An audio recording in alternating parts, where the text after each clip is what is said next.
Bom, então, boa noite, camaradas, né? Primeiramente, como foi pedido, vou me apresentar, né? Meu nome é Abílio, sou aqui de Londrina, sou secretário de comunicação, secretário de formação aqui da cidade, trabalho nessa área, né? Sou da área de publicidade e propaganda, e trabalho nessa área e trabalho na área de educação também, né? Sempre trabalhei nessas duas áreas, né? Na área de comunicação, na área de educação, muitas vezes ao mesmo tempo, às vezes em coisas paralelas, projetos paralelos, às vezes o mesmo projeto envolvendo comunicação e educação, formação de professores, coisas assim, né? É, enfim, eu não sou o foco, é, só para apresentar mesmo, né? Então, para mim, é sempre uma honra muito grande, uma responsabilidade muito grande falar em nome do partido, falar em eventos oficiais do partido.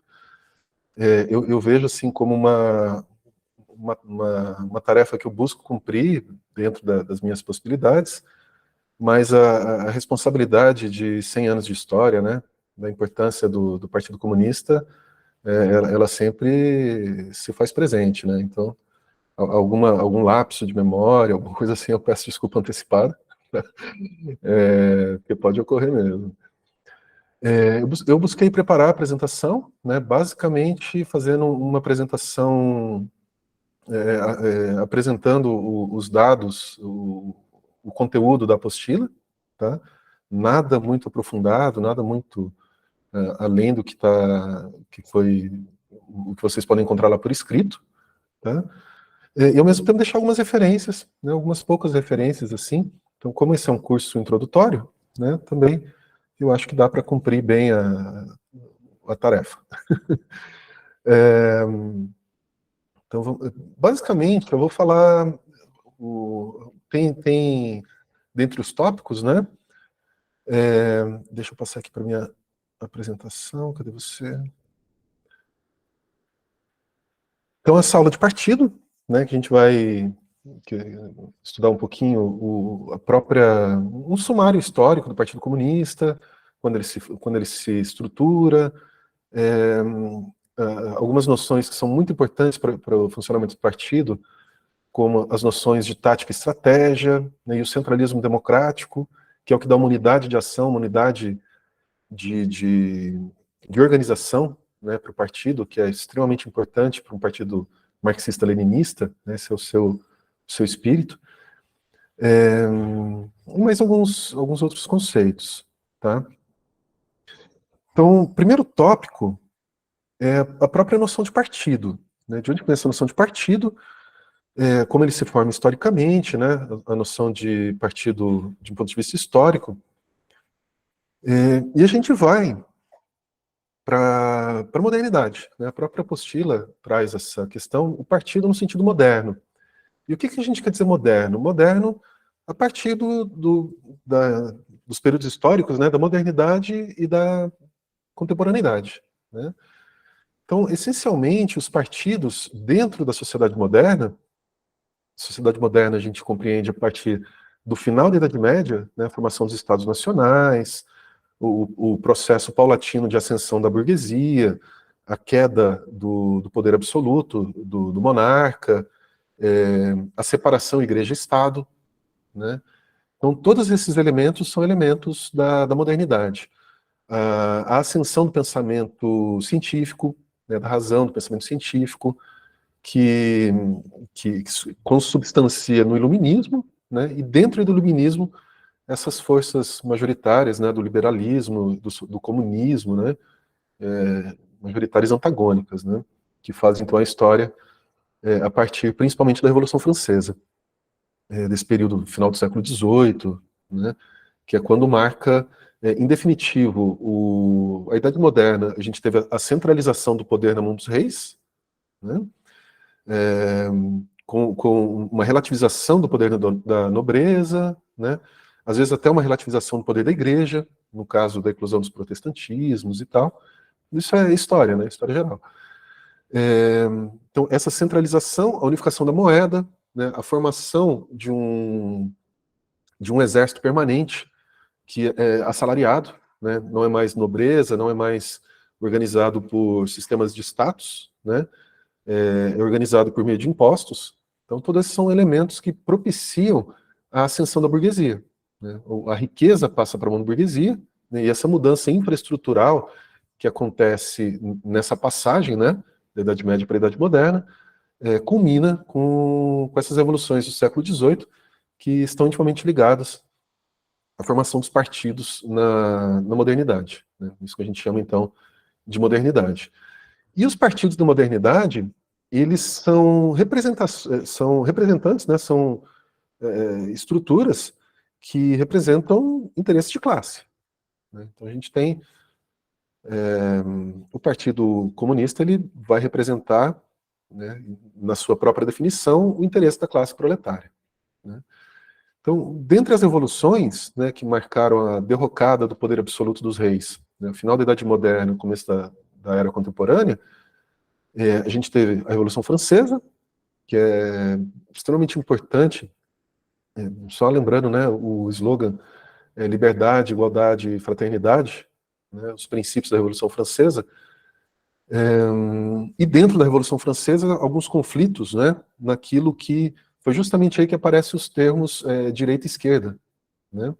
Então a direita, os partidos de direita, né, os grupos de direita representando a alta burguesia, principalmente, né, que queria uma igualdade, né, para as pessoas comuns, digamos assim, para as pessoas que não tinham título de nobreza, mas uma igualdade peronomútil, né, uma igualdade, por exemplo, no voto censitário, né. No Brasil a gente tem também voto censitário, em que só podia se eleger, né, só podia se candidatar e votar quem detinha determinada quantidade de, aqui no Brasil era alqueires de plantação de mandioca, né? Então, determinada quantidade de riqueza. Então, esse é aquilo que se consolida como a direita, né? Que era a direita sentava à direita das assembleias, a esquerda sentava à esquerda da assembleia, e daí que vem essas expressões, né? E a esquerda queria o voto universal, né? De fato, direitos iguais, que num primeiro momento relativizaria o próprio poder da alta burguesia, né? Então, isso já entra em conflito dentro da própria Revolução Francesa, né? E se perpetua, né, dentro da contemporaneidade. A Primavera dos Povos, aí já é, faz parte desse ciclo de evoluções, né, 50 anos depois, e é justamente a data em que é lançado também o Manifesto Comunista. O Manifesto Comunista lançado, o Primavera dos Povos, com a queda de Napoleão, aí tem eleições diretas, e aí pelas eleições diretas eles colocam no poder o sobrinho do Napoleão, e aí tá os limites da democracia, né, se ela não vem acompanhada de um esclarecimento, né, das massas na defesa dos próprios direitos, né, acabaram colocando o sobrinho do Napoleão que instaurou o Império de novo, né. E aqui a gente está falando de um partido comunista, né, o Manifesto do Partido Comunista, que é de 48 também, está nesse momento de revolução, é um momento revolucionário por si, né, não são os comunistas que são revolucionários, porque utópico. Era um momento que a revolução ela estava na ordem do dia, né, ela já estava acontecendo, e o que foi diagnosticado ali é que aquela revolução ela era uma revolução insuficiente, né, que ela colocava uma nova contradição material, né, entre aqueles que detinham os meios de produção e aqueles que não detinham os meios de produção, ou seja, burguesia e proletariado, né, e que se fazia então necessário, assim, se tornava incontornável uma nova revolução, né, dessa vez uma revolução proletariada, que retirasse esse poder da mão da burguesia, né, que vem do próprio domínio da infraestrutura econômica, né, com o domínio dos meios de produção, ou seja, dos instrumentos de trabalho, das máquinas, da terra, né, esse domínio econômico de uma classe, né, que é definida justamente como uma classe que detém o poder econômico. Esse poder econômico, ele constrói um aparato, né, uma superestrutura que reflete os próprios interesses de classe, né? Então, o único modo de fato defender o interesse do proletário é revolucionário, né? Em última análise é revolucionário. Desmontar esse sistema, esse aparato, essa superestrutura burguesa, né? Se apropriar dela temporariamente, de modo revolucionário, e aí sim erigir, né, uma nova ordem social que reflita aí sim os interesses do proletário. Então esse é isso está contido no manifesto de um modo, um manifesto como diz, né, quase que uma petição de princípios e não necessariamente um programa organizado com metas, né? E isso no momento do manifesto do Partido Comunista, Marx e Engels, né? Aqui é um trechinho do manifesto que eu tirei da própria apostila, né? Lutam eles, os comunistas, pela realização dos objetivos e interesses imediatos da classe operária. Então, o que são esses interesses imediatos? Redução da jornada de trabalho, né? Todos esses são problemas que surgem com a modernidade, né? Com a industrialização, com esse novo arranjo das forças produtivas. Então, redução da carga horária, aumento de salários, todos esses são interesses imediatos, né? Salários iguais para homens e mulheres, né? Esses são interesses imediatos, que são avanços que são defendidos historicamente pelos comunistas, mas o Partido Comunista ele adiciona, né, esse componente de não defender apenas os interesses imediatos, né? Sempre que você tem algum problema, aparecem aí os aplicativos, né? As pessoas voltam a trabalhar 14 horas por dia, 16 horas por dia, sem folga, sem folga remunerada, né? Isso periodicamente acontece no capitalismo, né? Então, as superestruturas elas se rearranjam sempre favorecendo a burguesia, né? Os detentores do meio de produção. Mas o Partido Comunista ele entra nessa luta, né? Essa luta é nossa, né? Mas a gente também tem essa visão de longo prazo, né? De que a gente precisa ter um modo organizado de pensar a superação definitiva dessa ordem de coisas que vem dessa contradição material, que é você ter despossuídos, né? Pessoas que só têm a sua força de trabalho para poder pagar suas contas, né? Para poder se alimentar, para poder se vestir, e a burguesia, né? Que detém os meios de produção, não necessariamente desenvolve nenhum tipo de trabalho, né? Por definição não precisa desenvolver nenhum tipo de trabalho, porque quem desenvolve o trabalho é justamente o proletário, né? Que trabalha para a burguesia, né? Então é essa contradição que tem que ser superada, né? E a revolução está justamente na superação dessa contradição. Então, um outro ingrediente, então, percebam que aqui a gente está no horizonte histórico, que a gente foi de 48, 1848, né? Aqui a gente saltou 50 anos praticamente, né? 50 anos, mais 50 anos aqui, a gente está no começo do século XX. Então, no começo do século XX, finalzinho do XIX, no início do século XX, o movimento proletário ele é bastante forte, né? Ele tem uma capilaridade muito grande, existem muitas mobilizações de massa, né? É quando tem uma série de... O 1º de maio surge nesse contexto histórico, né? Com revoltas, com greves gerais, né? Inclusive no Brasil, né? O comecinho do século XX, ele é um momento de intensa agitação, de intenso mobilização proletária, né? Aqui no Brasil, muito marcado pelos ideais anarquistas, anarcossindicalistas, né? No mundo inteiro, né? Várias linhas do socialismo, comunismo, anarquismo, né? Conviviam ali, disputavam dentro do movimento operário. E a revolução ela eclode, né? Contra os prognósticos, né? Ela eclode justamente na Rússia, que foi, de certo modo, surpreendente, né? Por quê? Porque, segundo a teoria marxista, a superestrutura ela acompanha a infraestrutura, né? Então, o desenvolvimento das forças materiais, o desenvolvimento da própria capacidade humana de produzir bens, produzir riqueza, quando ela se acumula, ela se desenvolve, o sistema que foi erigido dentro de uma etapa anterior, digamos assim, ele perde a sua base de sustentação, né? Ele perde a sua infraestrutura, e essa ele pede a sua infraestrutura, e essa infraestrutura acaba dando oportunidade para que uma nova superestrutura se organize, né? Então, segundo essa lógica, talvez muito mecanicista, né? Assim, no sentido de simplificadora, né? Mas segundo essa lógica, a revolução ela deveria ter estourado ou na Alemanha ou na Inglaterra, que eram os países onde o industrialismo estava mais avançado, onde as forças materiais estavam mais avançadas. E a Rússia, ela era praticamente uma grande fazenda que sustentava um imenso exército. Era basicamente isso a Rússia, né? Era um império feudal que chegou ao século XX como império feudal, com todos os problemas, né, do feudalismo, né? Relações de status, uma superexploração, e mesmo a industrialização, que era um pouco incipiente, ela ainda se dava de um modo um tanto quanto feudal, né? E foi justamente lá que eclodiu a Revolução Soviética, né? Então isso foi um pouco surpreendente, né? Os autores debatem essa, essa questão, né? Ao longo de todo o século XX tem esse debate, né?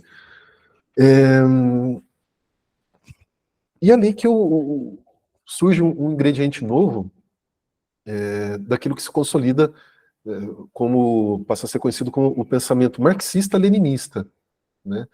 Se Marx escreveu o manifesto e deu, digamos assim, um espírito à causa, né? Ele fez uma análise filosófica, econômica, né? Extremamente rigorosa, extremamente conceitual, né? E extremamente pertinente, né? Com base nos princípios. O Lenin, ele foi, dentro da tradição marxista, um dos grandes nomes, né, para não falar o único, né, mas que pensou o partido, né, pensou como que a gente se organiza, como que a gente toma o poder, né, quais são os ingredientes necessários para uma tomada de poder, né, quais são os elementos de um partido comunista, né, quais são os fundamentos da organização, e aí a gente vai ver a noção, eu não sei se eu adiantei aqui, sim, a noção de unidade da ação, né? Então, o marxismo-leninismo, que a gente começa a falar de marxismo-leninismo, né? O partido marxista-leninista, ele tem uma unidade de ação. Então, todos os filiados e todos os militantes, sobretudo os militantes, os quadros, né? Eles têm um processo decisório interno, que é o chamado centralismo democrático, né? Esse quarto tópico, né? Então, o centralismo democrático é esse processo interno de debates de tese, de resoluções, né? Estabelecimento de uma estratégia, de estabelecimento de uma tática, né? E dado esse processo decisório, do qual todos nós participamos, né? Dentro né, de suas diferentes áreas de atuação, dado a resolução, aí todo mundo se compromete a acatar e executar, né? Então, lembra as instituições que têm a gente pode falar de empresa, a gente pode falar de exército, a gente pode falar, né? Inclusive o conceito tático estratégico, né? Ele vem da linguagem militar, né? Agora o processo é diferente. O processo é diferente, né? O centralismo democrático, esse processo da democracia interna do partido, da democracia popular, que tem esse processo decisório. Então, no topo não está uma pessoa, não está um general, está um comitê, né, um comitê central, uma estrutura colegiada, né, uma estrutura colegiada.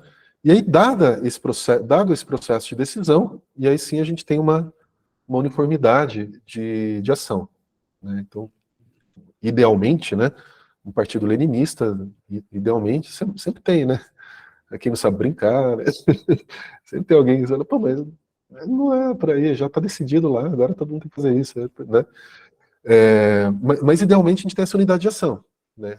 Todo mundo, quando a gente fala é para cá que a gente vai, é para cá que a gente vai, né? E aí aqueles longos debates, né? Que a unidade de ação, ela, por ser a própria natureza do Partido Comunista, marxista-leninista, né? Não necessariamente significa que o partido é infalível, porque a ideia de uma decisão infalível é religiosa, né? O Papa é infalível, né? O partido não. né? O partido é falível em alguns momentos, assim. Existem revisões, né? Uma revisão recente, que eu vi um debate recente, na ascensão do nazismo, né? O partido resolveu, o partido russo, né, resolveu não apoiar a social-democracia porque era uma força burguesa, né? Só que esse não apoio a essa força burguesa ocasionou a ascensão do nazismo, né? Porque se de repente o Partido Comunista apoiasse um grupo burguês, ele podia ter segurado a ascensão do nazismo e talvez fosse uma escolha menos pior, né? Então, historicamente mais fácil a gente ver isso, né? Mas só para ilustrar, assim, sem querer entrar em detalhes, né, da história, que eu não sou especialista, não sou historiador, mas só para ilustrar um exemplo que não é que o partido é infalível, mas, como diz o Altair, né, quando a gente erra junto, né, e quando a gente acerta junto, né? Porque na verdade, o agir junto que é a grande força do partido, né, do partido leninista, né, essa capacidade de ação unificada, né, e de pensamento estratégico, né, de pensamento tático estratégico que eu vou desenvolver mais para frente. Então, unidade de ação, coordenação tática estratégica, que depois eu volto nesse tópico. E quando fala em linha única de ação, o que a gente quer entender com isso? Que dentro do Partido Comunista a gente não tem formação de tendências, né? Ele já é um partido que representa o proletariado, né? A gente tem teses, né? Então tem teses que passam pelo processo, né, de debate e tal. Determinadas teses são vitoriosas no Congresso, etc. e tal. E a partir do momento que isso se transforma num plano estratégico, né, num programa estratégico, que orienta as ações de longo prazo, então, a partir desse momento, com base nessas premissas que a gente organiza a nossa ação, né? E então a gente não tem a formação de tendências, né? Os não sequeístas, os sequeístas dentro do partido, né? Os grupos de... Então, idealmente, dentro do partido leninista, marxista-leninista, não comporta, né, briga de grupos, né? Grupos de interesse, que se unem em torno de interesses, né, específicos. Claro que isso não entra em contradição nenhuma com, vamos supor, tem a pauta dos eletricitários. Eu não posso defender a pauta dos eletricitários se eu não é por aí, né? É mais a formação de tendências que entram em disputa de poder dentro do partido, né? Que passam a ter uma designação específica, que passam a ter uma diferenciação, né? Uma estrutura específica, né? Então não tem nada a ver com defesa de pautas, né? A pauta dos direitos da mulher, né, que a gente está no mês aí de mobilização contra a violência da mulher e tal. Mas essa pauta, a partir do momento que ela se transforma que ela, né, por defesa da militância, né, que defende as suas teses, né, a partir do momento que ela é incorporada enquanto uma pauta partidária, né, não existe mais assim tendências, né, não existe mais tendências que aqueles que defendem essa pauta, que não defendem essa pauta, né? A pauta é partidária, né? A pauta agora é partidária. Então esse é um primeiro tópico muito breve, né? Então, só sintetizando, né? A origem histórica do partido na modernidade, né? Dentro de uma situação revolucionária, essa escolha pelo proletariado, né? Em tomar partido mesmo do proletariado, né? Não é uma mera busca de poder, né? A gente está aqui para defender os interesses do proletariado, mesmo quando o proletariado quer eleger o Napoleão, a gente vai se contrapor, vai tentar esclarecer, né? E aqui os fundamentos, né, teóricos do marxismo e do leninismo, tá? Então aqui a gente está justamente, aqui a gente está em 1910, 1917, né, que eclode lá a Revolução Soviética. Tá?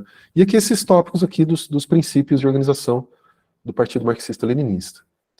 Então, no tópico 2, nosso material ele pede o seguinte, uma sinopse histórica, né, só para a gente situar alguns grandes momentos do Partido Comunista do Brasil, né?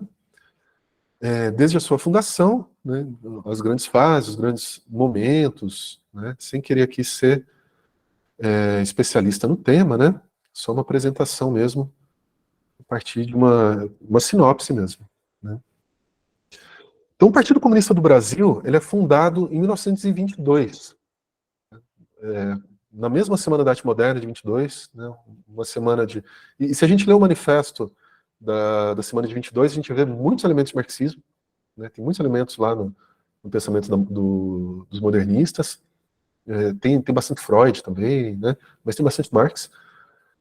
E ele foi fundado com o seguinte, assim, declaradamente, né, as pessoas que fundaram o Partido Comunista do Brasil, pela admiração que eles nutriam por aquilo que era visto como algo muito bem sucedido, que foi a Revolução Soviética, né, de 1917, a tomada de poder, em definitivo, bom, pelo menos se acreditava naquele momento, né, hoje a Rússia já não é mais um país socialista, né, mas naquele momento a Revolução era vitoriosa, né, era uma revolução vitoriosa, então esse modelo organizacional, esse modelo revolucionário despertou muita admiração, né, esse modelo em contraste com o que acontecia no próprio Brasil. O Brasil, ele vinha das duas primeiras décadas, 1910, 1920, né, até finalzinho do 19, de intensas mobilizações populares, de uma mobilização anarcossindicalista, principalmente, né, muito intensa, e com progressos marginais, né. Os progressos eram marginais, porque dava conflito e pronto, né. Não tinha um avanço definitivo, assim, né, no sentido de tomada de poder. Não tinha um avanço. Tinha ganhos marginais, né, que são importantes, são pautas importantes e tal, mas sempre havia refluxos também, né? Havia idas e vindas, ondas e ondas, né? Ondas e ondas, porque não havia nenhuma estrutura que se consolidasse, né, que consolidasse esses progressos da classe operária. Então, lideranças desse próprio movimento de 1910, 1920, que participavam ativamente, né, desse meio sindical, dos meios populares, né, todos os projetos de poder popular, né, principalmente sindical, desse próprio meio, eles resolveram que era hora de montar uma estrutura um pouco mais robusta, né, um pouco mais consolidada, naquele modelo que eles admiravam, que era o modelo marxista-leninista, né. Então esse é o espírito que nos documentos que a gente lê ali de 1900 dos fundadores, é justamente esse espírito que prevalece, né. Aí tem uma série de situações que o Partido Comunista do Brasil ele nasce como uma seção da Internacional mesmo, né, como uma seção da Internacional Socialista, e da Internacional Comunista, e eles, de certo modo, eles aderem a esse modelo mesmo, né. O Partido Comunista, ele de fato era um braço, né, da Internacional. Todos eles iam lá fazer cursos, né, até 1900, até a reorganização do partido, né, que é quando a União Soviética, a gente pode dizer, ela começa a entrar em colapso, né. Historicamente, a perestroika é 1980, né, mas o processo que culmina com a perestroika, que é o retorno da União Soviética, o retorno da Rússia, né, a dissolução da União Soviética e o retorno da Rússia a um modo capitalista, ela começa em 1960 e pouco, né, finalzinho ali de 50, 60, e já começa um processo de contra-revolução, né. Então, é justamente o momento da reorganização do PCdoB aqui no Brasil.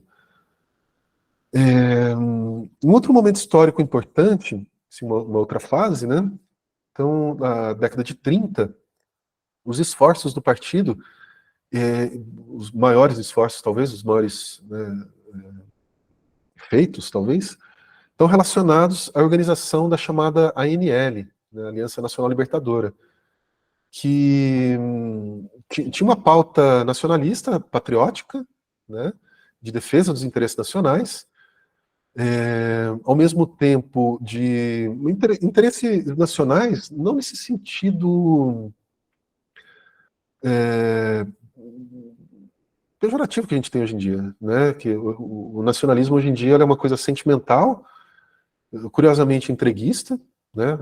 Hoje em dia defende-se o nacionalismo ao mesmo tempo que o suposto nacionalista defende a privatização da Petrobras, a entrega das reservas minerais para o imperialismo, a entrega de setores estratégicos da economia para interesses internacionais, privados, ou, enfim.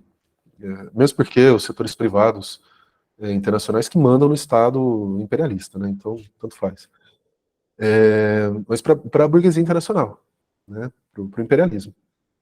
E, então, o nacionalismo hoje em dia é um termo que está muito desgastado, né? Está muito desgastado porque ele nos lembra essa. Até a bandeira, né? Hoje em dia a gente olha a bandeira assim, você já fica meio, né? De tanto que eles se apropriaram dos símbolos nacionais, né? E, mesmo não sendo, né? Agora, qual que é essa forma de nacionalismo enquanto elemento, né? Dessa luta, dessa tomada de partido pelo proletariado, né? É, é bastante diferente, porque é a luta anti-imperialista, né? É entender que a divisão internacional do trabalho, a gente tem países centrais do capitalismo, né, que organizaram um sistema de exploração em escala global. Né? Então, os países periféricos, África, América Latina, Ásia, né, são países que foram objeto, né, objetificados nesse processo de expansão dos países imperialistas, e que essa tomada de posição a favor do proletariado, muitas vezes, é a tomada de posição a favor de países colonizados, né? Então, pela independência do país, pela autodeterminação dos países, né, colonizados ou ex-colônias, né? Que ainda, se a gente pegar quase todas as ex-colônias, com exceção a Índia, não. Enfim, eu diria que todos os países que foram colônia ainda têm muitos traços, né, muitas superestruturas coloniais, né? O nosso país, com certeza, né? Nosso país é totalmente dominado por interesses internacionais, em vários setores estratégicos, né? Desde não só em recursos minerais, né? Porque o interesse deles é justamente deixar a gente com só exportando minérios, né? As famosas commodities, carne crua, pode até exportar laranja a granel, mas você não pode exportar um produto acabado, até mesmo uma pequena indústria, agroindústria, a gente não tem, né, porque os interesses estratégicos também dos imperialistas prevalecem. Né? Então, esse sentido de nacionalismo que a gente está falando. Né? Era a pauta deles também a reforma agrária, né, outra superestrutura colonial que a gente tem, né, as capitanias hereditárias, isso aí, né? Então, a própria modo como o capitalismo, mercantilismo, o capitalismo se impôs aqui no Brasil, está intimamente relacionado à consolidação de grandes propriedades rurais, né, e uma grande massa de despossuídos, né, uma mão de obra escravizada, depois uma mão de obra proletarizada, né, formação de bolsões de pobreza. Né, então, a estrutura fundiária ela está intimamente relacionada a essa contradição material, né, do, da formação da sociedade brasileira. Né? Isso permanece. Isso permanece. Né? Nacionalização de empresas estrangeiras, né, justamente para tentar trazer seja por meio de estatização, né, ou que pelo menos sejam grupos nacionais e que a gente tenha uma maior, né, capacidade de, às vezes, normatizar. Né? Hoje em dia, uma boa parte, a gente pensar nas maiores empresas, hoje em dia, empresas de tecnologia. Né? Essas plataformas que a gente usa, né? O Google, o Facebook, são empresas imensas, né? Com um poder imenso, que nenhuma Globo jamais imaginou que poderia ter, né? Um capital muito maior do que, né, vários outros setores. O setor de telefonia é importantíssimo, né? Comunicações em geral. E como é que a gente vai normatizar? Como é que a gente vai baixar uma lei de proteção de dados se os nossos dados estão na Califórnia?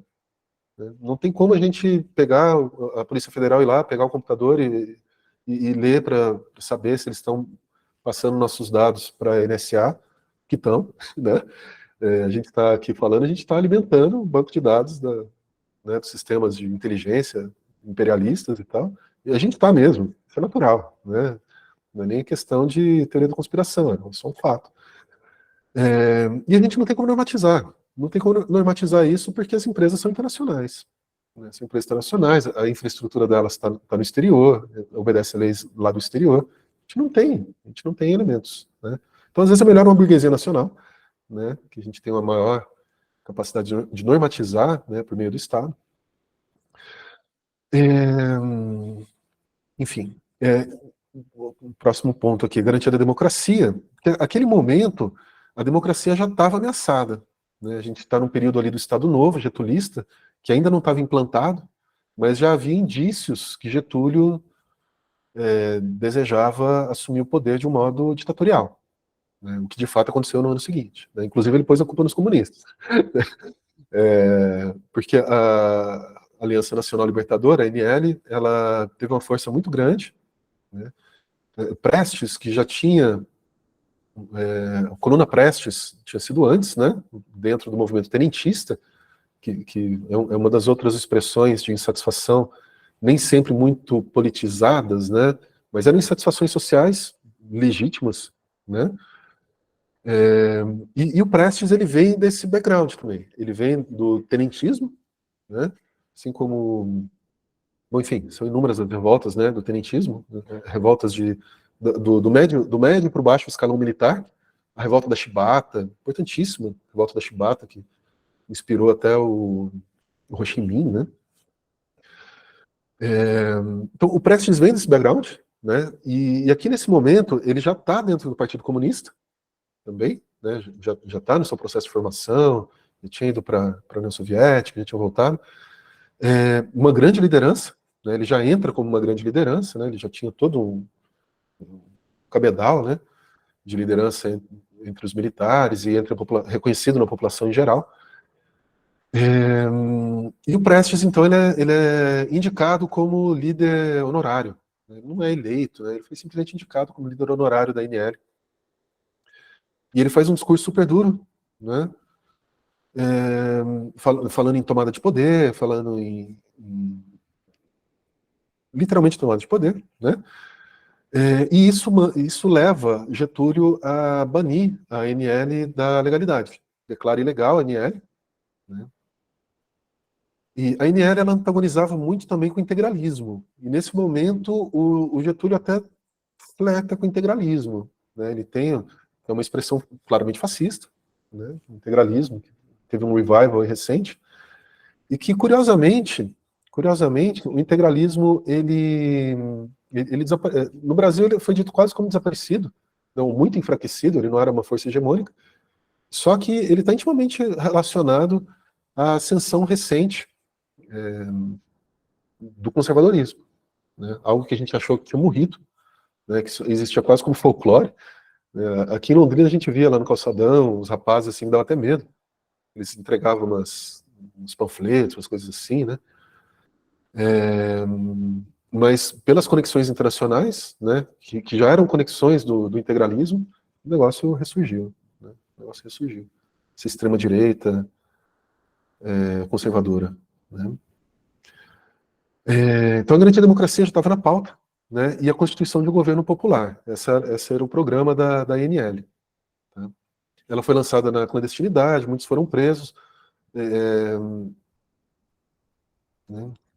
Então ela foi capaz tanto de organizar grandes mobilizações de massa, né? Grandes passeatas, grandes comícios, agitação de massa, né?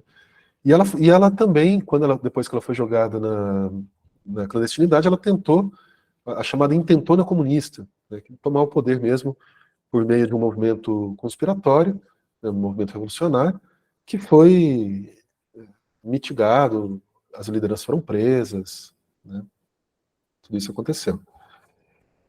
Então, década de 30 e 40, né, o que a gente tem basicamente o partido, tanto quanto enfraquecido, né, internamente, por conta de ser lançado na ilegalidade, né, mas, ao mesmo tempo, com a capacidade de capilarização muito grande, uma capacidade muito grande, e é um momento de antagonismo franco com a ascensão do nazifascismo.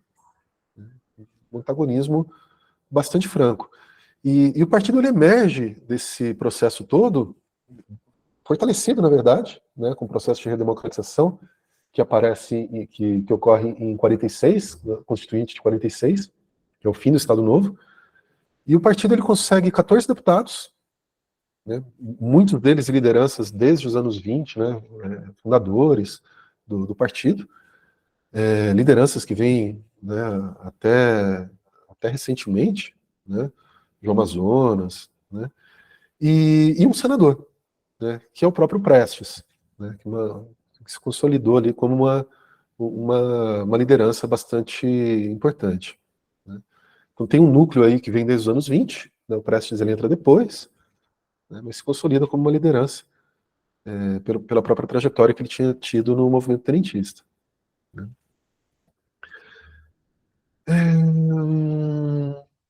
Tá, então aqui já tem um salto para 62, que é o que acontece nesse processo aqui, né?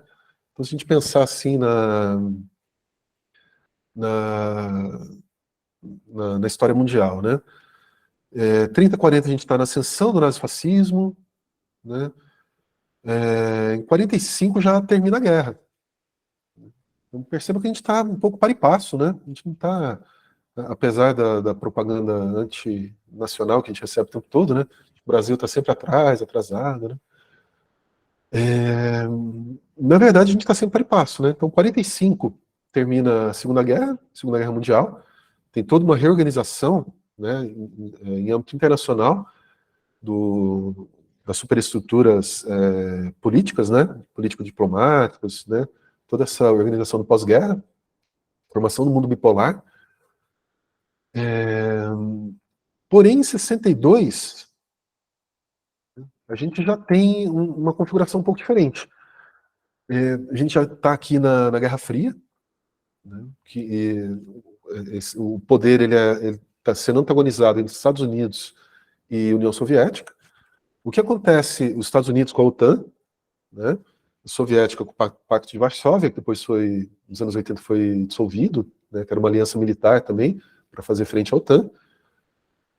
E a gente tem o chamado mundo bipolar, né, a disputa entre as chamadas superpotências. De um lado, a União Soviética, do outro lado, os Estados Unidos, né.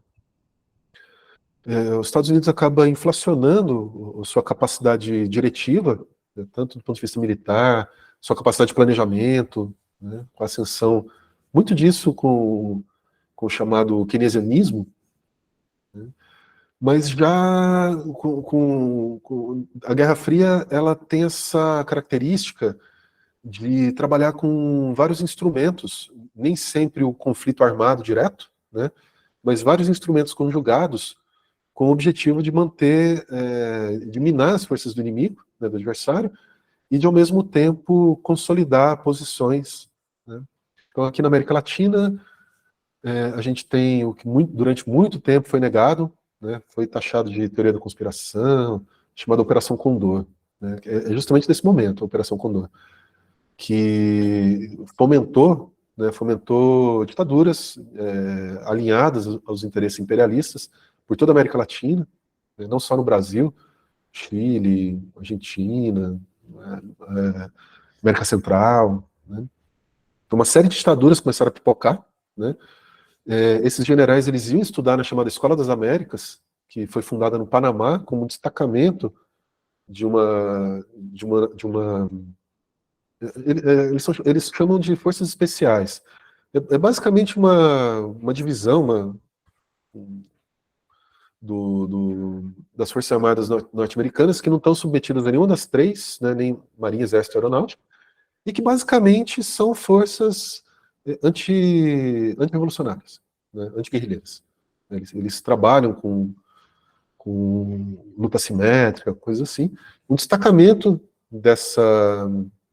o Fort Bragg, o destacamento do Forte Bragg, eles fundam a Escola das Américas e lá eles começam a levar generais, né, da América Latina inteira. Esse é o contexto histórico que a gente está aqui, de Guerra Fria, né? E dentro desse contexto de Guerra Fria, então você tem ações de influência, né? Então, quando você dá um curso de formação para generais estrangeiros, obviamente esses generais vão ser, e a palavra que eles usavam, e hoje eles usam de modo pejorativo, mas o termo que eles usavam era indoctrination, quer dizer, doutrinação. Doutrinação significa transmitir a doutrina militar, né? Então, os generais de 1960 foram todos doutrinados, né? Eles usavam esse termo doutrinados, né? O termo ele não tinha sentido pejorativo para eles, né? Na Escola das Américas, né? Então, ações de influência, né? Ações de influência com objetivo declarado de anticomunismo, né? O grande mote era a luta contra o comunismo no pós-guerra. Então, ações de influência, ações de reforma educacional, ações de controle de setores econômicos, né? Ações de influência, controle de formação de opinião, né? Então, formação de grandes conglomerados de mídia, né? De monopólios de mídia. Isso acontece no Brasil, isso acontece na América Latina, isso acontece na Índia, isso acontece em vários outros países, né? Sempre com o mesmo capital imperialista, né? Dinheiro da Time Life, de outros grupos privados, mas que atuavam dentro do Estado, mais ou menos no Brasil como a bancada da bala, né? São grupos privados, mas que mandam no Estado norte-americano imperialista e fazem prevalecer os seus interesses em escala global, né? Então, nesse contexto, o que acontece? Dentro do próprio movimento, dentro do próprio União Soviética, dentro do próprio comunismo internacional, tem tendências que passam a ser vistas, tem uma contradição interna, digamos assim, né? Entre grupos entre uma tendência que se quer revolucionária, né? A continuidade da revolução, né? E um pensamento que cada vez mais se coloca como reformista, é visto como reformista, né? Então, dentro desse pensamento reformista, o objetivo não era mais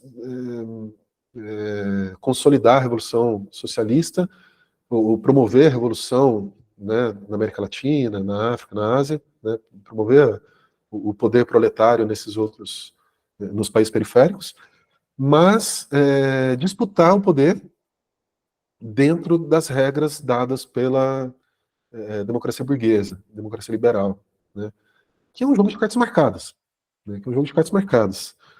Qualquer pessoa que já participou de campanha eleitoral sabe que para você ter um mínimo do mínimo do mínimo de chance, ou você tem muita gente para trabalhar com você, capital, né, força de trabalho, nem sempre a gente consegue, né, ter 400 militantes para fazer, né, a gente não consegue. Ou você tem que ter 500 mil reais, 2 milhões de reais para fazer um vereador, né, ou seja, infraestrutura, né, capital. Então, a democracia burguesa ele é um jogo de cartas marcadas e quem manda na democracia é o capital, né? É um Big Brother. É um Big Brother. Então, o que estava ali nesse momento era isso, era transformar os partidos comunistas filiados, né, à Internacional em... tem algumas pessoas que usam um termo até que eu acho problemático, mas clubes culturais, né, é no sentido de que deixariam de disputar a infraestrutura, né, disputar o poder de fato, no sentido revolucionário, né, e passariam a ser um partido dentro das regras da democracia liberal, né, que é o jogo de cartas marcadas, e, né, dentro daquilo que foi chamado de reformismo. No Brasil, isso foi recebido no Brasil e acentuou contradições internas que já tinham, né? E dentro dessas contradições internas, houve essa chamada. Tem um documento, tem um artigo bem interessante.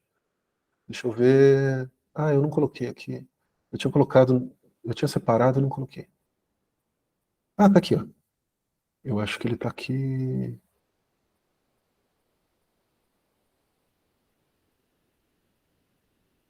Esse artigo aqui, tá? É um artigo curto que eu recomendo para quem quer ler os documentos mesmo do Augusto Bonicoli, tá? O Pomo da Discórdia do 20º Congresso, ele detalha todo esse momento, tá? Como que o grupo do Prestes, o Prestes, né? Ele bola um novo estatuto, né? Ele revê o estatuto do partido, muda o nome do partido, expulsa uma série de dirigentes, né? Desabilita as funções de uma série de dirigentes, e dentre esses dirigentes, né? Amazonas, Pomar, Grabois, Ângelo Arroio, né? Esses dirigentes, eles escrevem uma carta chamada Carta do 100, né, que é um documento primário para a gente entender esse momento histórico aqui, né, então eu recomendo esse artigo. E, e eles resolvem que eles não querem aderir a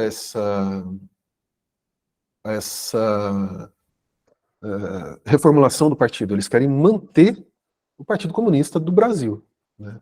Então, dentro do ponto de vista, né, que aí adota-se essa sigla PC do B, né, que já chamava Partido Comunista do Brasil, né, então teve uma proposta de mudança para o Partido Comunista Brasileiro, né, e eles mantiveram o PC do B, né, PC do B, dentro de um pensamento revolucionário e anti-imperialista, né. Então esse foi o momento da, da chamada reorganização, né, reorganização do partido. E isso leva, e no contexto nacional, né, então 64, já no pré-64 a gente já tem uma série de, de ações, né, de influência e de organização, né, que culminaram com o golpe de 64, né, aqui no Brasil, golpe civil militar, né, de 64. E o PCdoB, ele envereda pelo caminho da guerrilha, né. Aqui ele tem uma reorientação muito próxima ao pensamento maoísta. Os militantes dessa época, os quadros dessa época também tiveram uma proximidade grande com Cuba, né, uma admiração pela guerrilha cubana. É um momento assim de reorganização, né? E a guerrilha maoísta é uma guerrilha rural, que houve vários outros focos de guerrilha, né? Tem o Caparaó, né, que foi a primeira, talvez, que eram, nesse momento, houve vários pequenos focos de guerrilha, né? Muitos, o Marighella, né? Que eram militantes que perderam, às vezes, a organicidade com o partido, e fundaram pequenos focos, redes revolucionárias, né? E o PCdoB mesmo, ele está à frente da guerrilha do Araguaia, talvez a mais extensa guerrilha que tenha havido aqui no território brasileiro, né? De confronto armado mesmo contra o, os militares do golpe de 64, né? Aqui também tem um material que eu achei muito interessante, que eu recomendo, que é do pessoal de Curitiba, bem didático,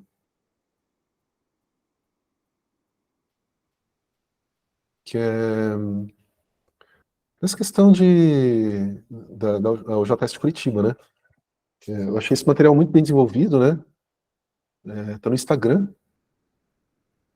né? Aí relembra aqui, né? 64, a instauração da ditadura, né?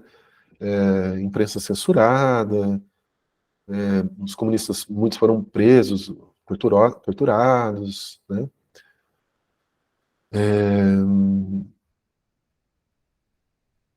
O Partido Comunista do Brasil abraçou a luta armada, né? Abraçou a resistência armada. Essa aqui é a região, né? A região lá do Araguaia, onde foi organizado, né? Muito próxima, buscando mesmo uma capilaridade, né? Com as populações camponesas, né? Ribeirinhas. Muitos deles entraram para a guerrilha, né? Muitos deles acabaram entrando para a guerrilha, que o Partido Comunista ele recruta nas bases que ele representa, né? De fato, quase que invariavelmente. É,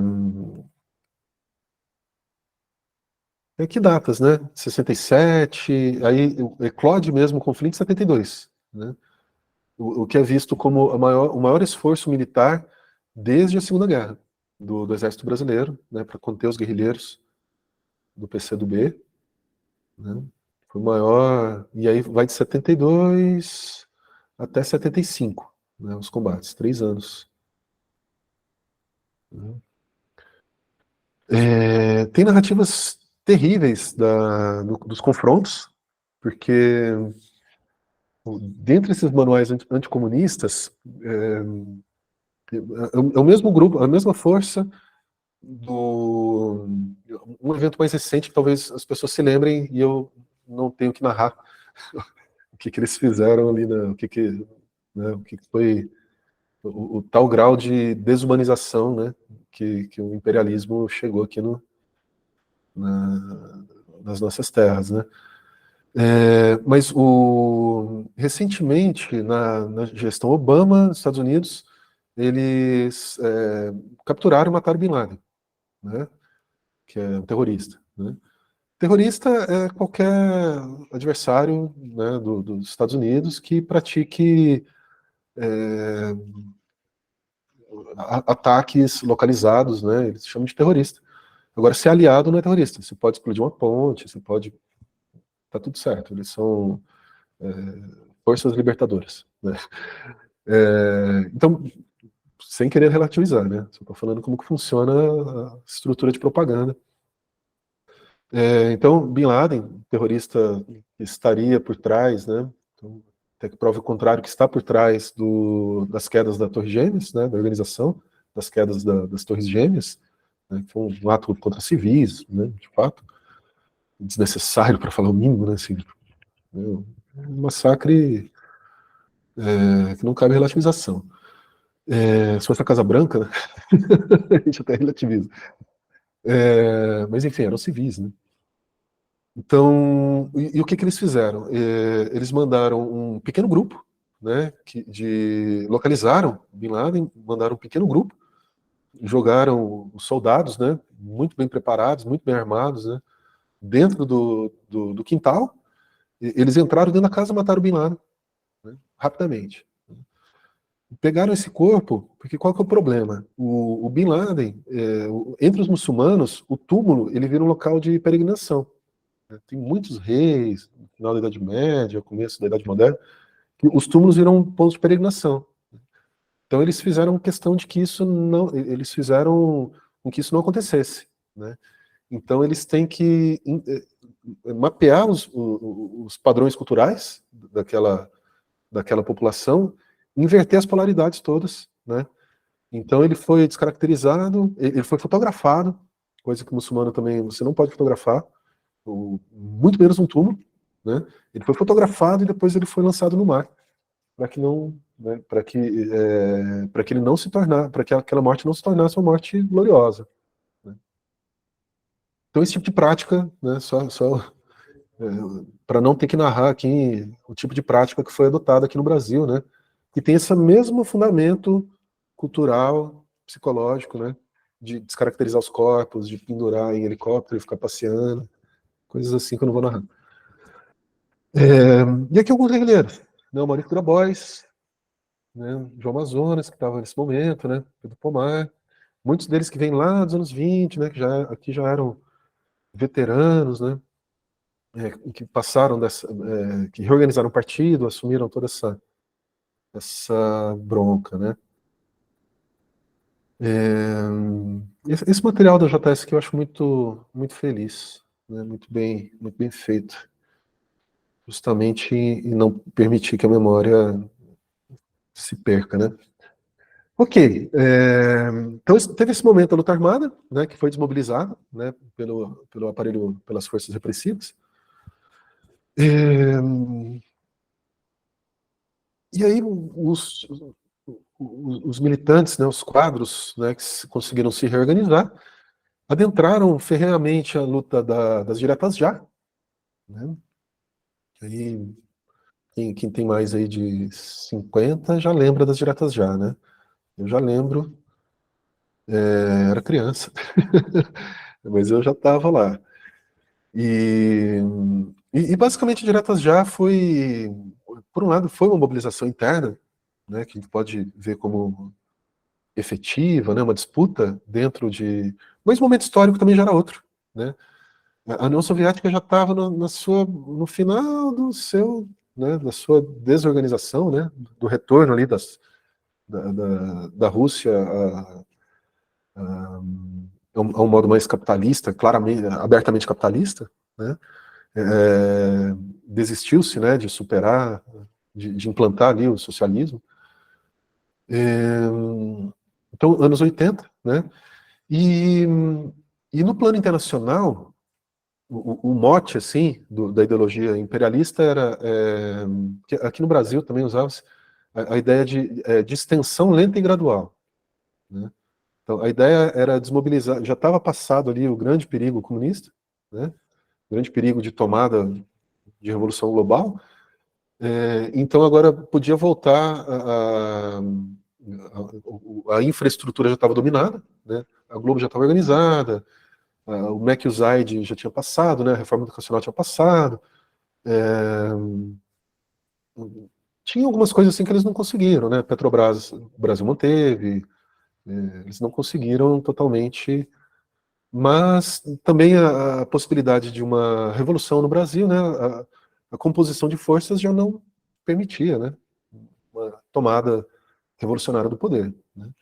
Então teve esse processo de abertura, né? Então, tanto de um lado, a, a militância, né? A luta aqui para conseguir mais espaço, né? Conseguir um espaço dentro da a democracia, obviamente, é muito superior àquele regime militar, né? A censura, a proibição de pensamento, né? A tortura, obviamente, mesmo a democracia de cartas marcadas que a gente tem é melhor do que aquilo, né? Então é isso, né? Então o Partido Comunista do Brasil, ainda na clandestinidade, né? Ele luta ferrenhamente, né? Faz parte de toda essa coalizão de forças que culmina com o retorno da democracia aqui no Brasil, né? Dentro dessa conjuntura internacional, né? Que já não era tão propícia à manutenção de ditaduras da América Latina, né? Então era um momento de avanço, né? E o partido volta à legalidade em 85, né? E ele já volta à legalidade muito próximo dos partidos trabalhadores, né? Sempre, desde a fundação do Partido dos Trabalhadores, que tem basicamente a mesma base, né? Apesar de ser um partido um pouco mais ao centro, bem mais ao centro que o PCdoB, né? Nunca foi um partido revolucionário, mas é um partido que representa legitimamente, né, anseios da classe trabalhadora, que são pautas que são dos comunistas, né? É, aumento de salários, diminuição da carga horária, férias, 13º, direitos trabalhistas, né? É, distribuição de renda, imposto progressivo, né? Tudo isso que são ganhos, né? São ganhos que são pautas que a gente também defende, sobretudo numa situação de equilíbrio de forças em que a gente não tem um exército vermelho para tomar o poder. Né? A gente não tem isso nesse momento, né?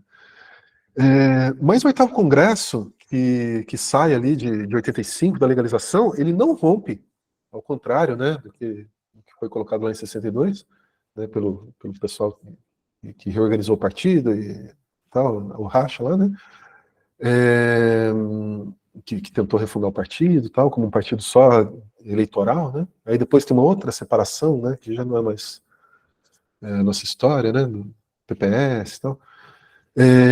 Mas no oitavo congresso é reafirmado que o Partido Comunista do Brasil é um partido comunista, né, um partido comunista socialista, né, e que tem no seu horizonte estratégico, sim, a implantação do socialismo, né. Isso está no DNA do PCdoB, isso não foi extirpado, né, isso não foi, nunca foi negado, né.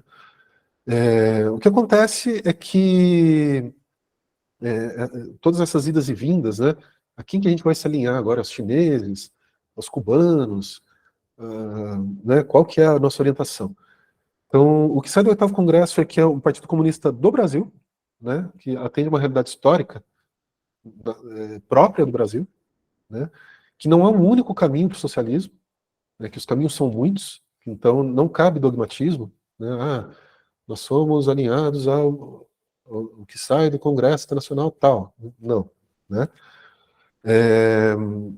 A gente podemos ter admiração, podemos ter até relações de reciprocidade, né? De parcerias, coisas assim, mas não necessariamente uma subordinação, né? Nenhuma orientação internacional. Né? É porque não existe um caminho único, né? Existem vários caminhos, né?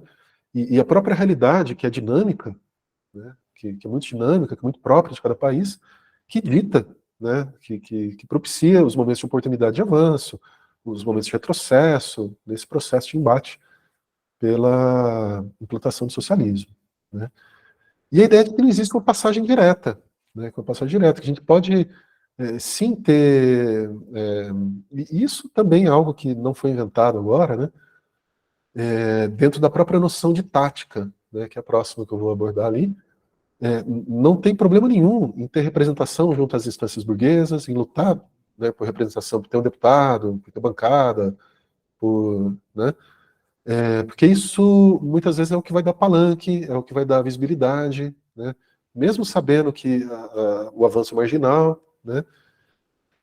Mas que há avanços concretos também, né? Há direitos que são garantidos sim, né? Há lutas concretas, que mesmo que não seja, que a revolução não seja para 2023, acho que não dá mais tempo, mas nem a gente abandonou, né, a ideia de evolução, e nem a gente deixa de lutar no presente nessa orientação, né, dentro daquilo que a composição de forças permite a gente avançar. Né? Então esse é o espírito que prevalece ali no 8º Congresso. E aqui eu vou pular para o 12º, que é mais recente, né, que é onde sai o programa e a política de quadros, né, do partido, que... Deixa eu ver se... O programa tem um curso específico sobre o programa, tá?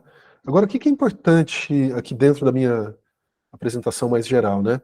O programa é onde está organizado a estratégia do partido, né? O plano estratégico, o horizonte de longo prazo, né? Aquilo que orienta todas as ações localizadas, né? Todos os pequenos avanços e recuos, né? As políticas de aliança, as ações, né? O programa que orienta isso no longo prazo. Né? Isso está... então, o programa ele fornece a estratégia do partido. Né? Qual que é a estratégia do partido? E, recentemente, né, qual que é a tônica que sai? É o chamado novo Projeto de Desenvolvimento Nacional. Né? Então, a ideia, o conceito central é o seguinte: dentro da conjuntura, dentro dessa composição de forças que a gente está, que não é muito favorável, né? As forças retrógradas, elas estão muito em ascensão, né? Agora deu uma enfraquecidinha, mas a gente ainda tem um Congresso muito conservador, uma base agrária, enquanto setor econômico é importante, mas enquanto campo ideológico organizado, representa todo o pensamento escravocrata, colonialista, né? Um legado aí de 400 anos que nos formou de ontem para hoje, né? Mas que é reavivado periodicamente, né? Então, é uma força muito retrógrada. Então, nessa conjuntura de forças, o que cabe é, dentro da luta contra anti-imperialista, né? Um fortalecimento da economia nacional, né? Lutar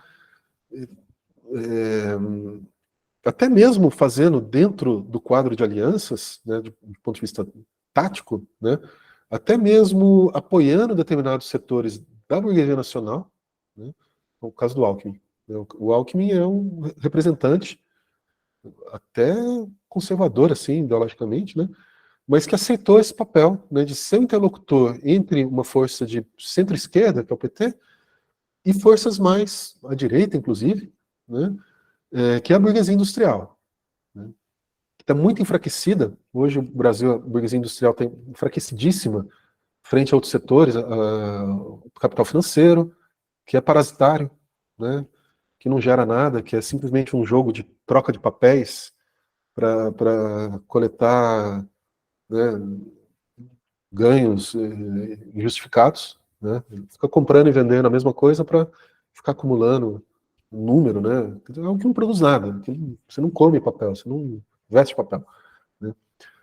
É, e, então, a pauta, né? Desenvolvimento nacional, uma aproximação com a burguesia industrial, por que não? Né? Um fortalecimento da burguesia industrial dentro de um governo popular. E dentro desse governo popular, ninguém é cego, a gente sabe que tem uma contradição interna, né? A gente sabe que tem tendências progressistas dentro do governo atual, que é um governo de coalizão, e forças regressivas, né? Forças que vão, se precisar entregar a Petrobras para pegar uma comissão, eles vão entregar, né? Então, dentro dessa composição de forças, né, desse quadro atual, tomar partido, sim, pelas forças progressistas, né, sempre puxar a corda, né, para os interesses do proletário, né, para os interesses nacionais, para os interesses, para os anseios legítimos do povo, né, mas ao mesmo tempo tendo consciência dessa, dessa composição que ela é muito frágil, né, que ela é muito frágil. Então isso evita também o que a gente viu de 2013 para cá, né? 2013, que a gente tem ali, é muito debatido, né? Se aquilo ali foi fruto das ações imperialistas, né? Ou se foi um descompasso do governo Dilma com os anseios de determinados setores progressistas, né? Mas já em 2013, né? Que eu não estou dentro do programa, estou falando minha opinião nesse momento, né? O que eu vejo ali, eu tenho duas hipóteses ali. Ou de fato foi algo fomentado pelo imperialismo, né? Não vejo por que não, né? Do mesmo modo que as ditaduras foram fomentadas em 64 e todo mundo achava que era teoria da conspiração, né? Isso vai parecer daqui a 50 anos, mas é possível também que tenha sido simplesmente erro de estratégia, erro tático desses grupos que não entenderam que eles iam derrubar Dilma, né? Grupos à esquerda que ajudaram a derrubar Dilma, né? Porque tiraram a base de sustentação dela. Em 2013 eu já falava isso com meus amigos, né, que iam lá para passear, falando, sai da rua, sai da rua. Vocês não estão entendendo, vocês vão derrubar a Dilma e vão pôr uma coisa pior, né? Enfim, mas isso não está no, né, corta, não está aqui na apostila, tá? Essa é a minha opinião pessoal. Mas essa questão da composição de forças, né, puxar para a esquerda, né, puxar para os interesses mas tendo noção de que não somos utópicos, não somos irresponsáveis, né? A gente sabe analisar conjuntura, né? Determinada ação ela vai gerar o efeito indesejado. E aqui um conceito extremamente importante, deixa eu ver meu tempo aqui, acho que ainda dá tempo, né? Tranquilo. Um conceito extremamente importante de tática e estratégia, que é o tópico que eu pulei lá, né? Que vem lá de Marx, que vem de Lenin. Tem texto do Stalin discorrendo sobre esse tema interessantes, né? Enfim, tem um texto interessante também do João Amazonas falando sobre Stalin, né? Ele fala, não somos stalinistas, não somos anti-stalinistas, né? Nós sabemos muito bem os erros do Stalin, mas também sabemos que os anti-stalinistas levaram ao fim da Revolução, né? E não ao melhoramento da Revolução. A correção de rumo da Revolução, né? É um texto interessantíssimo, do João Amazonas.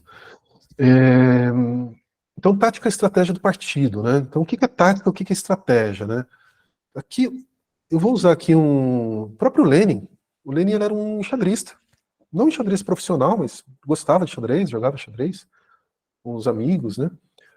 E o conceito de tática e estratégia do Lenin, ele está intimamente relacionado ao jogo de xadrez, que inclusive o Lenin encorajava que fosse ensinado nas escolas da União Soviética, para para a população em geral entender o que é tática e o que é estratégia, né? Os dois conceitos vêm do meio militar, né? E eles têm aplicações um pouco específicas, tá? Então, só para dar uma pincelada, assim, bem didática mesmo, né? Só a questão do xadrez, né? Não é à toa que a União Soviética, a Rússia, durante todo o século XX, foi a grande força do xadrez mundial, né? Foi a grande força do xadrez. Mas o xadrez é o seguinte, a gente não precisa saber as regras, não precisa entender o jogo inteiro, é só um exemplo simplificado aqui. O jogo de xadrez, a gente tem várias peças, tá? A gente tem 8 peões, 2 cavalos, 2 bispos, né? 2 torres que estão aqui no canto, o rei e a rainha. Se eu aprisiono o rei do adversário, o jogo acabou, tá? O objetivo é aprisionar o rei do adversário. Então, o rei, ele nunca sai do tabuleiro. Na hora que você aprisionou o rei do adversário, se você atacou o rei do adversário e ele não tem como defender o rei, você ganhou o jogo, tá? Todas as outras peças são peças de ataque e defesa, né? O rei, ele é o objetivo. Você pode usar o rei, às vezes, para tomar outra peça, coisa assim, mas quase sempre ele está protegido, né, atrás de outras peças, justamente para dificultar a vida do adversário que quer aprisionar seu rei, né? E aqui o ponto é o seguinte: as peças do xadrez, elas têm valores diferentes. Isso são valores teóricos, tá? Só para a gente saber, a gente bate o olho numa partida, numa posição de xadrez, por mais complexa que ela seja, eu conto as peças do tabuleiro e eu sei quem que está ganhando, quem está perdendo, dependendo dessa, que é chamada de equilíbrio material, né? Então, são 8 peões, cada peão vale 1 ponto. Eu posso trocar 3 peões por um cavalo, equilíbrio material, né? Posso trocar um cavalo e 2 peões, que dá 5 por uma torre, equilíbrio material, tá? Agora, onde que entra a questão da tática? O cavalo e o bispo, mas principalmente o cavalo, ele é considerado a peça mais tática do xadrez. Por quê? Porque o cavalo, ele tem um movimento um tanto quanto imprevisível, né? E frequentemente, e assim, é muito difícil eu conseguir prever 5 movimentos de cavalo, porque o movimento dele é muito imprevisível, né? E se eu consigo fazer em um movimento de cavalo atacar 2 peças, 2 torres, digamos assim, 2 peças de maior valor do meu adversário, ataquei as 2 ao mesmo tempo, né? Ele só vai conseguir tirar uma do meu ataque e eu vou trocar meu cavalo por uma peça de 5 pontos. Então, isso é um lance tático, né? Então, em um lance, em 2 lances, eu crio uma vantagem e uma vantagem de 2 pontos no xadrez é o suficiente para você ganhar o jogo, né? Então, com 2 lances, eu crio uma vantagem que depois é só sustentar essa vantagem dentro do desenvolvimento da minha estratégia, né? Então, a tática, ela é de curto prazo, né? Geralmente se explica ela é de curto prazo, mas ela tem essa questão de fazer cálculos, pequenos cálculos, né, que vão te gerar uma vantagem, ou que vão neutralizar um lance tático do seu adversário, tá? A estratégia, ela já é o seu pensamento geral de movimento de todas as peças, né? Então, o que eu vou fazer? Eu vou avançar. A estratégia é o desenho geral do seu jogo. Então, eu vou avançar, vou acumular as minhas peças aqui do lado, que é o tabuleiro de xadrez, de um lado ficam as 2 damas, do outro lado fica o rei, né, os 2 reis, dos 2 adversários, eles ficam frente a frente. Então, a minha estratégia é travar o movimento do centro e avançar pela ala, chamada ala da dama. Então, todas as minhas peças, elas vão fazer esse movimento, elas vão vir para cá, vão para lá, aí eu vou avançando aqui, aí eu vou colocando meu cavalo, meu bispo, né? Então, a estratégia, ela tem esse horizonte mais largo, né? Ela coordena todos os movimentos, né? Todos os movimentos são submetidos a essa lógica da estratégia. A tática, ela é pontual, né? São 2, 3 movimentos e eu posso, de repente, criar um desequilíbrio de forças ao meu favor, né? Então, o partido, ele pensa isso. E só é possível você pensar tática e estratégia se você tem um processo decisório e se você tem unidade de ação, né? Se esses 2 ingredientes, não tem como você ter tática e estratégia, né? Que é justamente aquilo que é o ponto de virada, né, entre uma organização espontaneísta, né, que não se consolida enquanto uma estrutura de poder proletário, de poder popular, e um partido marxista-leninista que pensa tática e estratégia, né, então em ganhos marginais, em pequenos ganhos, mas sempre dentro de um horizonte maior de acúmulo de forças e de tomada do poder pelas classes populares. Né. Então esse conceito aqui é o único que eu não tinha explicado lá, porque na apostila também está separado, dada a relevância, né, da noção de tática e estratégia. Então a estratégia está no programa. Tá? Tem um curso específico do programa que vai orientar a longo prazo todas as ações do partido. E a tática, como ela é muito mais dinâmica, né, é importante a gente estar sempre ligado com o que sai no Portal Vermelho, né, o que sai nos veículos oficiais, né, do partido, porque aquilo ali já passou por um processo decisório e está orientando uma tática. Né, que nem agora a gente teve o Fora Bolsonaro, né? Então tinha uma série de decisões ali que eram tomadas, às vezes, em instâncias colegiadas, na frente ampla, e a gente tinha que estar antenado, a gente tinha que estar ligado para saber, ó, o partido está indo para lá. Né?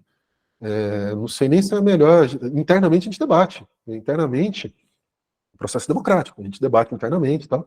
Eu não vou imprimir um jornal né, que aí é um racha, né? Aí é um racha, né? Dentro do partido não tem tendências, né? A gente tem o debate interno, né? Mas eu não vou voltar contra o processo decisório que já culminou na decisão. Né? E é isso. Né? Dentro do estatuto, não tem mais slides, mas uma definição importante aqui, né? Então o programa socialista eu deixo para né, o curso apropriado, e tem uma definição da apostila, que é extremamente importante, que é do filiado, né, do militante e do quadro, né, que são três. Então, a gente viu lá no 12º Congresso, tem uma política de quadros, é muito importante para o Partido Comunista, que é a própria formação do comunista, nossa própria formação, que é a formação de futuros dirigentes, né, futuros quadros dirigentes, né, que é uma formação que é uma formação intelectual também, né? É importante essa dimensão, né, esse próprio curso que a gente está aqui, né, que é o nível 1, né, depois tem o nível 2, nível 3, o nível 1 é só introdutório mesmo, né, aí a gente tem o nível 2 e o nível 3 que são mais avançados, né, uma bibliografia um pouco mais robusta, né, porque ser comunista é estudar. Não existe marxista que não estuda, né, são definições contraditórias, né. Para a gente ter, porque o que a gente estuda, e não estuda nem por status, né? Não é invenção contemporânea essa ideia de que título. Isso é um pensamento conservador, burguês conservador mesmo, né? De que o anel do doutor é símbolo de status que ele rivaliza com a nobreza, né? Então, o conservadorismo é isso, né? Eles querem manter a ideia de nobreza, mas se apropriar do símbolo. Né? Falar, eu tenho um anel, tal. Então, não é isso, né? Isso é um pensamento burguês, um pensamento conservador. A ideia é que o conhecimento ele é um direito, né? Ele é um direito nosso, né? Ele é um direito da classe do proletariado que nos é negado, né? Então a gente luta pelo conhecimento e esse conhecimento ele é um instrumento também, ele é nosso próprio instrumento de transformação social. Né? Se eu não tenho uma ação orientada intelectualmente, a minha ação ela é ineficaz, no mínimo. Né? Ela pode ser até contraproducente. Ela pode ir até para o caminho errado, porque eu não consigo analisar direito a conjuntura, o equilíbrio de forças, né? O resultado das minhas ações. E eu acabo gerando, às vezes, o contrário daquilo que eu acho que eu vou gerar. Né? Eu caio no espontaneísmo, eu caio, às vezes, em dogmatismo, né? Em esquerdismo, né? Que é o infantilismo. E querer ser contra, eu sou contra, eu sou contra, eu sou contra. Né? Contra o quê? Né? Então é infantilismo, né? Então a formação intelectual é extremamente importante, né? E ela está intimamente ligada à política de formação de quadros, né? Política de formação de futuros dirigentes, né, do partido. E ele tem esses três níveis, né? A gente tem o nível não o nível dos cursos, né, primeiro, segundo, terceiro, mas a gente tem o filiado, qualquer pessoa pode se filiar ao Partido Comunista, né, ele pode participar das reuniões, ele pode votar, né, ele tem o dever, né, de seguir a partir do momento que eu participo do processo, né, e que eu entendo o que é o centralismo democrático, unidade de ação, tática, estratégia, então eu me comprometo com isso, né, em participar ativamente, né, mas do filiado, digamos assim, as exigências são menores, né. Dos militantes, a exigência já é um pouco maior. Então, quem que é militante? Militante é aquele que assume tarefas, que cumpre as tarefas que assume, que está no sindicato, que está na categoria de base, que participa do momento da política eleitoral, que participa dos processos decisórios, participa dos debates de modo qualificado, de modo a contribuir, né? De modo crítico, claro. Né? Ninguém está falando que a gente tem. Ninguém é cordeirinho, né? A gente quebra pau também. Mas há modos e modos de quebrar pau também. Né? É, mas é isso, né? Então, do militante já se exige mais. O militante, ele é justamente o filiado que milita, né? Filiado que faz coisas, né? Que assume funções, que está lá na juventude, que está lá tá em algum organismo de base, alguma coisa assim, está lá na cultura, né? Esse é um militante, né? E o quadro é um militante também, né? Antes de tudo ele é militante, né? Continua sendo militante, mas, digamos assim, deu uma certa amadurecida nesse processo também, né? Já passou pelos cursos, já estudou bastante, já se inteirou da estratégia do partido, já se inteirou, já entendeu como funciona a questão da tática, né? Então, o quadro, então são essas posições, né, de dirigentes e etc e tal. E o objetivo desse curso é justamente formar o quadro. Né? Então, todos nós aqui, todos participando desse curso, está no processo de formar quadros partidários, né? Então, o objetivo é formar quadros, né? Qualificar a militância, né? Nos qualificar, né? Nos qualificar para ter uma ação consciente. Né? Esse é o X da questão. E é isso. Né? Aí tem uma série de direitos e deveres, né? Contribuição partidária, né? Votar, ser votado, tem uma série que eu deixo para vocês lerem lá na apostila, não faz sentido expor tópico por tópico aqui, né? E é isso que eu tinha para apresentar. Espero que tenha sido a contento.